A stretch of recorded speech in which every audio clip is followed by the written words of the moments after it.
ನಮಸ್ಕಾರ ರೈತರ ಮಿತ್ರೆ, ನಮ್ಮ PPR ಅಗ್ರಿ ವರ್ಲ್ಡ್ ಚಾನೆಲ್ಗೆ ಸ್ವಾಗತ. ಇವತ್ತು ನೋಡಿದ್ರೆ ನಾವು ನಿಮ್ಗೆ ಒಂದು ಮುಖ್ಯವಾದ ಮಾಹಿತಿಯನ್ನ ಕೊಡಕ್ಕೆ ಬಂದಿದ್ವಿ.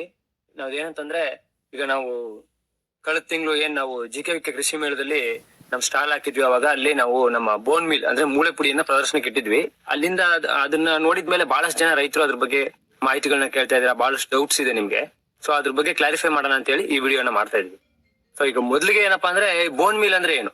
ಈ ಬೋನ್ ಮೀಲ್ ಅಂತಕ್ಕಂಥದ್ದು ಒಂದು ನ್ಯಾಚುರಲ್ ಫರ್ಟಿಲೈಸರ್, ಅಂದ್ರೆ ನೈಸರ್ಗಿಕವಾಗಿ ಸಿಗ್ತಕ್ಕಂತ ಒಂದು ಗೊಬ್ಬರ ಪದಾರ್ಥ. ಇದನ್ನ ಪ್ರಾಣಿಗಳ ಮೂಳೆಗಳು ಅಂದ್ರೆ ಯಾವುದು ಈ ಸ್ಲಾಟರ್ ಹೌಸ್ಗೆಲ್ಲ ಹೋಗುತ್ತಲ್ಲ ಅಂತ ಪ್ರಾಣಿಗಳ ಮೂಳೆಗಳನ್ನ ಪುಡಿ ಮಾಡುವ ಮೂಲಕ ಅದರಿಂದ ತಯಾರು ಮಾಡ್ತಕ್ಕಂತ ಒಂದು ಗೊಬ್ಬರ ಇದು.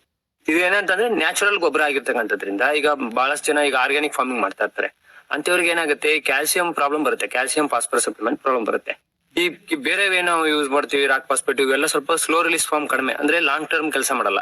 ಹಂಗಾಗಿ ಇದು ಒಂದು ಉತ್ತಮವಾದ ಒಂದು ಆಲ್ಟರ್ನೇಟಿವ್ ನಿಮ್ಗೆ ಆರ್ಗ್ಯಾನಿಕ್ ಫಾರ್ಮಿಂಗ್ ಮಾಡೋರ್ಗೆ ಇರ್ಬೋದು, ಅಥವಾ ಈ ಅಸಿಡಿಕ್ ಸಾಯಿಲ್ಸ್ ಇರತಕ್ಕಂಥದ್ದು ಅಂದ್ರೆ ಸಾಯಿಲ್ ಮಣ್ಣಲ್ಲಿ ಪ್ರಾಬ್ಲಮ್ ಇರ್ತಕ್ಕಂಥ ಕಡೆ ಈ ಬೋನ್ ಮಿಲ್ ಯೂಸ್ ಮಾಡೋದ್ರಿಂದ ನೀವು ಈ ಕ್ಯಾಲ್ಸಿಯಂ ಡೆಫಿಷಿಯನ್ಸಿ ಅಥವಾ ಫಾಸ್ಫರಸ್ ಡೆಫಿಷಿಯನ್ಸಿ ನಾವು ಈಸಿಯಾಗಿ ರೆಕ್ಟಿಫೈ ಮಾಡಬಹುದು. ಅದಕ್ಕೆ ಇದೊಂದು ಉತ್ತಮವಾದ ಗೊಬ್ಬರ ಆಗಿದೆ. ಈಗ ಏನಪ್ಪಾ ಇದು ಯಾವ ತರ ಸಿಗುತ್ತೆ ಏನು ಅಂತಂದ್ರೆ, ಈಗ ಇದರಲ್ಲಿ ಎರಡು ಫಾರ್ಮ್ ಇದೆ. ಒಂದು ರಾ ಬೋನ್ ಮಿಲ್ ಮತ್ತೆ ಸ್ಟೀಮರ್ ಬೋನ್ ಮಿಲ್ ಅಂತ ಹೇಳ್ತೀವಿ. ಈಗ ನಾವು ಮಾಡ್ತಾ ಇರ್ತಕ್ಕಂಥದ್ದು ಸ್ಟೀಮರ್ ಬೋನ್ ಮಿಲ್ ಮಾಡ್ತಾ ಇದೀವಿ. ಈ ರಾ ಬೋನ್ ಮಿಲ್ ಅಲ್ಲಿ ಪ್ರಾಬ್ಲಮ್ ಏನಪ್ಪಾ ಅಂದ್ರೆ ಆ ಮೂಳೆಯನ್ನ ಹಂಗೇನೆ ಅಂದ್ರೆ ಡೈರೆಕ್ಟ್ ಮಿಷಿನ್ ಅಲ್ಲಿ ಹಾಕಿ ಪುಡಿ ಮಾಡಿ ಕೊಡ್ತಾರೆ. ಅವಾಗ ಏನಾಗುತ್ತೆ, ಅದರಲ್ಲಿ ಮೂಳೆ ಚೂರ್ ಇರುತ್ತೆ ಅಥವಾ ಸಣ್ಣ ಸಣ್ಣ ಮಾಂಸ ಮುದ್ದೆಗಳು ಇರ್ಬೋದು. ಇದರಿಂದ ಏನಾಗುತ್ತೆ, ಸ್ಮೆಲ್ ಬರುತ್ತೆ, ಮತ್ತೆ ಅದನ್ನ ತುಂಬಾ ದಿನ ಇಟ್ಕೊಳಕ್ಕಾಗಲ್ಲ, ಹುಳು ಬರುತ್ತೆ. ಇದನ್ನ ಹಾಕುವಾಗ್ಲೂ ಕೂಡ ರೈತರಿಗೆ ಕಷ್ಟ ಆಗುತ್ತೆ. ಸೊ ಇದನ್ನ ಏನಪ್ಪಾ ಅಂದ್ರೆ ನಾವು ಸ್ಟೀಮ್ ಪ್ರೋಸೆಸ್ ಮಾಡಿ ಸ್ಟೀಮರ್ ಬೋನ್ ಮಿಲ್ ಅಂತ ಕೊಡ್ತಾ ಇದೀವಿ. ಇದು ಫುಲ್ಲಿ ಪೌಡರ್ ಫಾರ್ಮ್ ಇರುತ್ತೆ. ಲೈಕ್ ನೀವು ಏನು ಸೂಪರ್ ಹಾಕ್ತಿವಲ್ಲ ನಾವು ಸಿಂಗಲ್ ಸೂಪರ್ ಫಾಸ್ಫೇಟ್, ಅದೇ ತರ ಬೂದಿ ತರ ಇರುತ್ತೆ. ಮತ್ತೆ ಇದರಲ್ಲಿ ಹೆಚ್ಚಿನ ಮೂಳೆ ಚೂರುಗಳಿರಲ್ಲ, ತುಂಬಾ ಸಣ್ಣ ಸಣ್ಣ ಇರುತ್ತೆ. ಕೈಗೆ ಹಾಕುವಾಗ ಏನು ಡ್ಯಾಮೇಜ್ ಆಗಲ್ಲ. ಮತ್ತೆ ನೀವು ಎಷ್ಟೇ ದಿನ ಇಟ್ರು ಸ್ಮೆಲ್ ಬರಲ್ಲ. ಇದು ನೀವು ಎಷ್ಟು ವರ್ಷ ಬೇಕಾದ್ರೂ ಇಟ್ಕೊಬಹುದು. ಅಂದ್ರೆ ಮಾಯಿಶ್ಚರ್ ತೇವಾಂಶ ಇಲ್ಲದೆ ಇರಕ್ಕಂತ ಕಡೆ ಇಟ್ರೆ ಎಷ್ಟು ದಿನ ಬೇಕಾದ್ರೂ ಇಡ್ಬೋದು. ನಿಮ್ಗೆ ಸ್ಟೋರೇಜ್ ಮಾಡ್ಕೊಂಡ್ರು ಏನು ಸಮಸ್ಯೆ ಬರಲ್ಲ.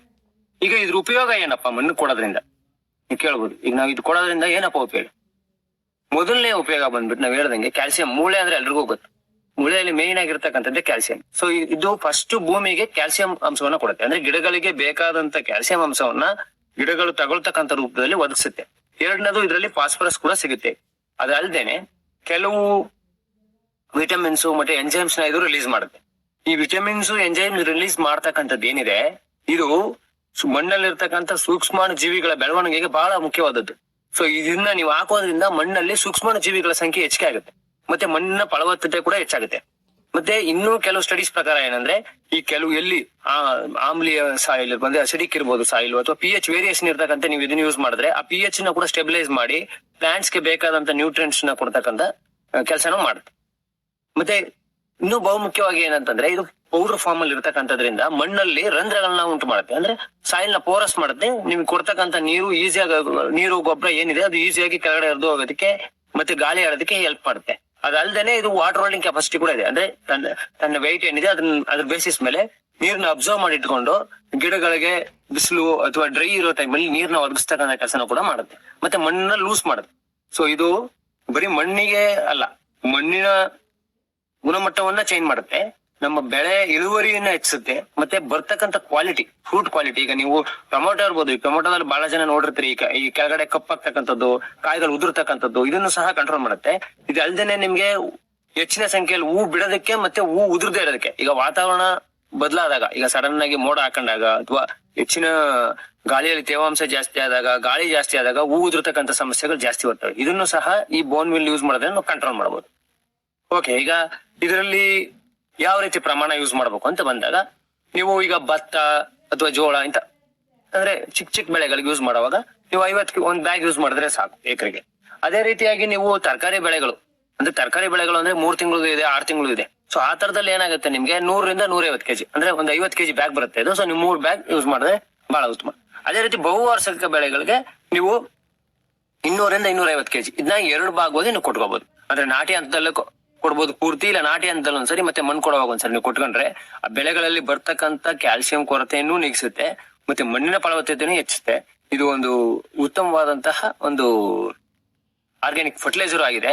ಮತ್ತೆ ಇದು ಏನಂತಂದ್ರೆ ನಿಮ್ಗೆ ಗೊತ್ತಿದೆ, ಈಗ ನಾವು ಮೂಳೆಗಳನ್ನ ಡಿಸ್ಪೋಸ್ ಮಾಡೋದ್ ಕಷ್ಟ. ಸೊ ಇದನ್ನ ಮಣ್ಣಿಗೆ ಸೇರ್ಸೋದ್ರ ಮೂಲಕ ನಾವು ಎನ್ವಿರಾನ್ಮೆಂಟ್ ಕೂಡ ನಾವು ಸೇವ್ ಮಾಡ್ತೀವಿ. ನಮ್ಮಲ್ಲಿ ಈಗ ಬೇಕಾದಷ್ಟು ಅವೈಲಬಿಲಿಟಿ ಇದೆ. ನಿಮ್ಗೆ ಬೇಕು ಅಂತಂತ ಪ್ರಮಾಣದಲ್ಲಿ ನಾವು ನಾವೇ ಸಪ್ಲೈ ಮಾಡ್ತೀವಿ ನಿಮ್ಗೆ. ಈಗ 50 kg ಬ್ಯಾಗ್ ಅಲ್ಲಿ ಬರುತ್ತೆ. ನಾವು ಅದ್ರ ಮೇಲೆ ನಿಮ್ಗೆ ಎಲ್ಲಿ ನೀವು ಕೇಳ್ತೀರಾ ಅನ್ನೋದ್ರದ್ದು ಟ್ರಾನ್ಸ್ಪೋರ್ಟ್ ಇದ್ರ ಮೇಲೆ ನಾವು ನಿಮ್ಗೆ ಸಪ್ಲೈ ಮಾಡ್ಕೊಡ್ತೀವಿ. ಈಗ ರೈತರು ನಿಮ್ಗೆ ಬೇಕು ಅಂತಕ್ಕಂಥವ್ರು ನಿಮ್ಮಲ್ಲಿ ಕೆಳಗಡೆ ನಂಬರ್ ಕೊಟ್ಟಿರ್ತೀವಿ. ಆ ನಂಬರ್ಗೆ ನೀವು ಸಂಪರ್ಕಿಸಿದ್ರೆ ನಾವು ನಿಮ್ಗೆ ಈ ಒಂದು ಇದನ್ನ ನಾವು ಅರೇಂಜ್ ಮಾಡ್ಕೊಡ್ಬೋದು. ಇದೇ ರೀತಿ ನಮ್ಮ PPR ಅಗ್ರಿ ವರ್ಲ್ಡ್ ನಲ್ಲಿ ಇನ್ನು ಮುಂದೆ ಬಹಳ ಉತ್ತಮ ನಿಮ್ಗೆ ಡೌಟ್ಸ್ ಇರ್ತಕ್ಕಂಥದ್ದೇ ಇರ್ಬೋದು, ಅಥವಾ ಇನ್ನು ಬಹಳಷ್ಟು ಸೂಕ್ಷ್ಮ ಜೀವಿಗಳ ಬಗ್ಗೆ ಇರ್ಬೋದು, ನ್ಯೂಟ್ರಿಯನ್ಸ್ ಬಗ್ಗೆ ಇರ್ಬೋದು, ಮಾಹಿತಿಗಳನ್ನ ನಾವು ಕೊಡ್ತಾ ಹೋಗ್ತೀವಿ. ನಮ್ಮ ಚಾನಲ್ ಸಬ್ಸ್ಕ್ರೈಬ್ ಮಾಡಿ, ಫಾಲೋ ಮಾಡಿ. ಧನ್ಯವಾದ.